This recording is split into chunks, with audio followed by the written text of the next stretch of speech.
গরমের সময় মনে হয় শীতকালই ভালো লাগে, অথচ শীতের সময় মনে হয় গরমকালই ভালো লাগে।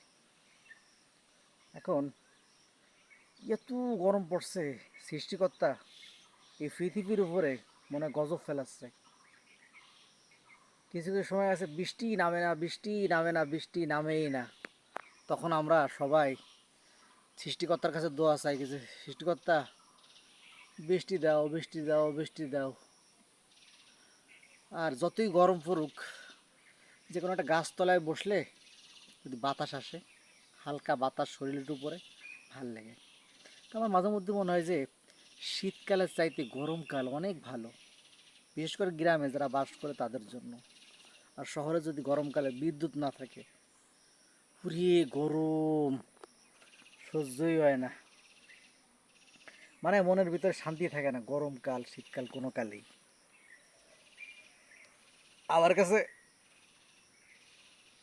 গরমকাল ভাল লাগে। শীতের সময় শরীরে ফাটল ধরে, এরপরে শরীর কালো হয়ে আসে, চামড়াটা কালো হয়ে আসে, অশান্তি শীতকালে। এই যে গাছের নিচে বসে আছি, নারকেল গাছ আছে, বিভিন্ন প্রকার গাছ আছে। একদিন এক বুজুর্গ বট গাছের নিচে বসে আছে। তো বট গাছ তো সবচেয়ে বড় গাছ, কত বড় গাছ থেকে কত জায়গা নিয়ে ডালপালা ঝাপটিয়ে থাকে।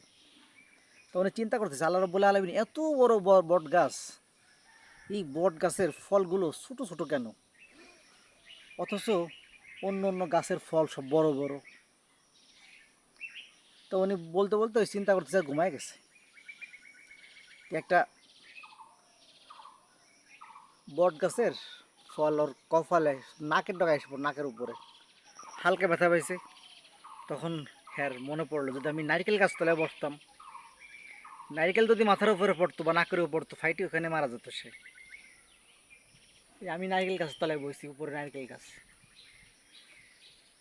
তখন সে চিন্তা করতেছে, এত বড় বট গাছ, আল্লাহ যাই সৃষ্টি করেছে সব মানুষের উপকারের জন্য।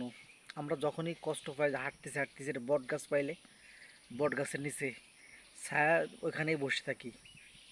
সৃষ্টিকর্তার সৃষ্টি এত সুন্দর, আসলে সৃষ্টিকর্তার সৃষ্টি অনেক সুন্দর।